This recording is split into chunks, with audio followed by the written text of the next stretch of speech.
अरे भाई साहब, नीरवपुर पहुंचने में तो बहुत देर हो गई। इतनी देर हो गई? अब तो शाम हो ही गई है। सच में रास्ता बहुत लंबा था और थकावट भी हो गई। यार मेरी तो कमर ही टूट गई। ऊपर से ये रास्ता पूरा पत्थरों से भरा है।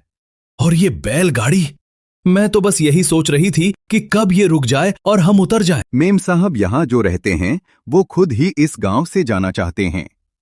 इतना कठिन और सुनसान गांव है, तो आप यहाँ पर क्या करने आई हैं? सच में मुझे समझ नहीं आ रहा। क्यों भाई, तुम ऐसा क्यों कह रहे हो? हम तो लेखक हैं, अलग अलग गांव जाकर डॉक्यूमेंट्री बनाते हैं। वैसे भी ये डर वाली बातें तो सिर्फ कहानियों में होती हैं। तुम चिंता मत करो, कुछ भी डरने जैसा नहीं है। तुम ये क्या बोल रहे हो? कहानियां? लगता है इस गांव के बारे में तुम लोगों को पता ही नहीं है। चलो छोड़ो, अब मैं चलता हूँ। सच में यहाँ रहना। गांव में दाखिल हुए तो गांव के कुछ लोग थे, वो उन लोगों को देखकर आपस में बातें कर रहे थे, जैसे कोई मेहमान आने की उनको खुशी से ज्यादा डर हो गया। देखो ये जगह कितनी अलग है। ऐसा लग रहा है जैसे हम किसी पुरानी किताब के पन्नों में घुस गए हों। नीरवपुर नाम ही कितना सुंदर है।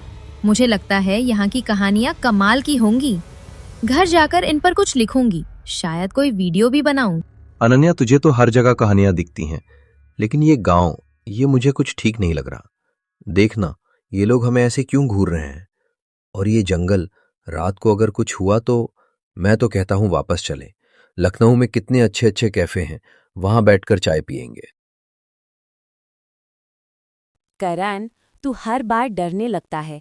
अनन्या, मैंने तुम्हें पहले बताया था ना, इस गांव के बारे में कुछ रिसर्च की थी। यहाँ का वो पुराना मंदिर, वो कोई साधारण जगह नहीं है। लोग कहते हैं वहाँ एक दर्पण है जो कुछ अजीब करता है। पूजा, तू भी शुरू हो गई दर्पण वर्पण की कहानियां। अरे मैं तो बस यहाँ की लोक कथाएं सुनने आई हूँ। अगर कुछ इंटरेस्टिंग मिला तो घर जाके शायद इस पे कोई स्टोरी बनाओ, लेकिन अभी तो बस मजे लेने हैं। चलो गांव में घुसते हैं, कोई मिलेगा तो उससे मंदिर का रास्ता पूछ लेंगे। अनन्या, तुझे मजा लग रहा है, लेकिन मुझे तो ये जगह डरावनी लग रही है। बैलगाड़ी वाला भी बोला था कि ज्यादा देर यहाँ मत रुकना, कुछ तो गड़बड़ है इस गांव में। करण, शांत हो जा। अनन्या, हमें सावधान रहना होगा। मैंने पुराने रिकॉर्ड्स में पढ़ा है कि यहाँ सैकड़ों साल पहले एक यज्ञ हुआ था जो गलत हो गया। उस दर्पण का उससे कोई कनेक्शन है। लोग कहते हैं वो दर्पण सिर्फ चेहरा नहीं दिखाता, वो कुछ और भी दिखाता है। वाह पूजा, अब तो और मजा आ रहा है। अगर ऐसा कोई दर्पण है तो हमें जरूर देखना चाहिए। चलो पहले गांव में कोई ठिकाना ढूंढते हैं, फिर मंदिर चलेंगे। वो तीनों मंदिर के बारे में किसी से पूछने के लिए आगे बढ़े। करण थोड़ा डरा डरा सा लग रहा था, पर अनन्या और पूजा के चेहरे पर जिज्ञासा थी।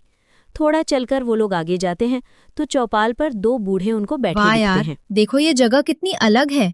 ऐसा लग रहा है जैसे हम किसी पुरानी किताब के पन्नों में घुस गए हों। नीरवपुर नाम ही कितना सुंदर है। मुझे लगता है यहाँ की कहानी।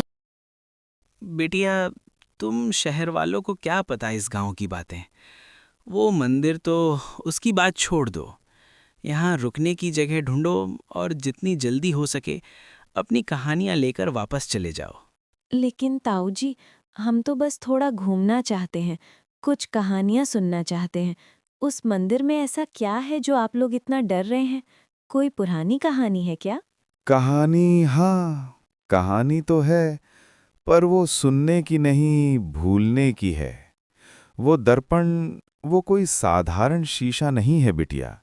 जो उसमें देखता है वो अपने साथ कुछ ले जाता है और कुछ छोड़ भी जाता है। अनन्या, सुना ना, मैं तो बोला था ये जगह ठीक नहीं है। ये लोग कुछ छुपा रहे हैं। चल वापस चलते हैं। ताऊजी, आप खुलकर बताइए ना, हम सिर्फ जानना चाहते हैं। अगर उस दर्पण की कोई कहानी है तो हमें सुनाइए। क्या हुआ था यहाँ? करण, कोई पूजा, पुरानी घटना? अनन्या तीनों जमीन पर बैठे थे। सांसें तेज थीं, जैसे अभी अभी मौत को छूकर लौटे हों। मंदिर की काली दीवारों से अब भी हल्का हल्का धुआं उठ रहा था। शीशा जल चुका था, लेकिन दिलों में बैठा डर अब भी जिंदा था। क्या क्या सच में सब खत्म हो गया, या फिर ये सब सिर्फ एक झूठा सुकून है? मुझे ऐसा क्यों लग रहा है जैसे यहाँ अभी भी कोई है जो हमें देख रहा है, हमारी हर सांस गिन रहा है। मुझे नहीं पता करण, सच कहूं तो मुझे कुछ भी साफ समझ नहीं आ रहा। लेकिन जो मैंने उस आईने में देखा था वो कोई आम परछाई नहीं थी। वो मैं थी, मेरे ही चेहरे के साथ, पर मेरी आंखों में नहीं, कुछ और ही झांक रहा था। और अब भी मुझे महसूस हो रहा है जैसे कोई मुझे भीतर से देख रहा है। मेरे डर, मेरी यादें, सब। डर से आंखें फैलाते हुए, ये आवाज किसकी है? हम तीनों तो यहीं बैठे हैं ना? तो फिर ये कदम, ये आहट किसकी है? नहीं करण, कोई और भी है यहाँ। मैं महसूस कर सकती हूँ। हवा भारी हो गई है, जैसे कोई बहुत पुराना बोझ। तीनों जैसे ही पीछे मुड़ते हैं, मंदिर के दरवाजे पर मेहमान घर की वही बूढ़ी काकी खड़ी होती है। लेकिन इस बार उसकी आंखें बिल्कुल खाली थी, न डर न गुस्सा, बस सूनापन। तुमने आईना जला दिया, पर श्राप को नहीं। आप तो पत्थर बन गई थी। हमने अपनी आंखों से देखा था। ये सब क्या है? अगर आप जिंदा हैं तो फिर वो सब क्या था? हम सब पत्थर हैं बेटा, कुछ बाहर से, कुछ भीतर से। देह चल रही है, पर आत्माएं तो उसी आईने में कैद हैं। अगर आईना टूट गया, तो फिर ये सब अब तक कैसे जिंदा है? हमने मंत्र पढ़ा, हमने उसे जलाया, तो फिर ये कैद क्यों नहीं टूटी? क्योंकि असली आईना अभी टूटा ही नहीं। मतलब जो हमने जलाया वो असली नहीं था? वो सिर्फ द्वार था, एक रास्ता। असली आईना अब भी जिंदा है, और वो किसी दीवार में नहीं, किसी शरीर में है। किसके भीतर? ये हाथ उठाती है और उंगली अनन्या की ओर कर देती है। नहीं, ये झूठ है। मैंने कुछ नहीं किया। मैं ऐसी नहीं हूँ। आप झूठ बोल रही हैं। शांत हो जा। काकी, आप ये क्या कह रही हैं? ये कैसे मुमकिन है? जो आईने में सबसे पहले खुद को पहचान लेता है, वही उसका अगला घर बनता है। तो क्या उस आईने की परछाई अब अनन्या के अंदर है? नहीं, मैं वैसी नहीं हूँ। मैंने किसी को नुकसान नहीं पहुँचाया। मैं बस डर गई थी, बस खुद को देख लिया था। करण, तूने देखा ना? हाँ, ये वही आंखें हैं, बिल्कुल वही, जो आईने में थीं। अगर वो मेरे अंदर है, तो उसे यहीं खत्म करना होगा।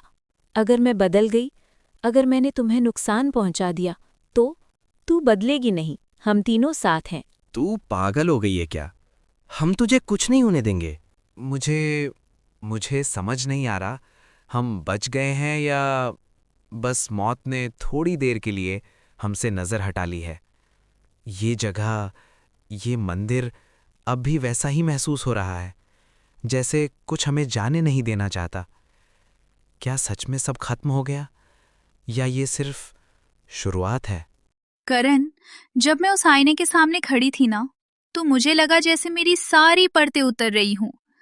मैं सिर्फ अपना चेहरा नहीं देख रही थी, मैं अपने अंदर छुपे डर, अपनी कमजोरियां और वो सारी बातें देख रही थी जो मैं कभी किसी को नहीं बता पाई। वो सिर्फ परछाई नहीं थी, वो मैं थी। और अब भी मुझे ऐसा लग रहा है जैसे वो अब भी मुझे देख रही है, मेरे अंदर से।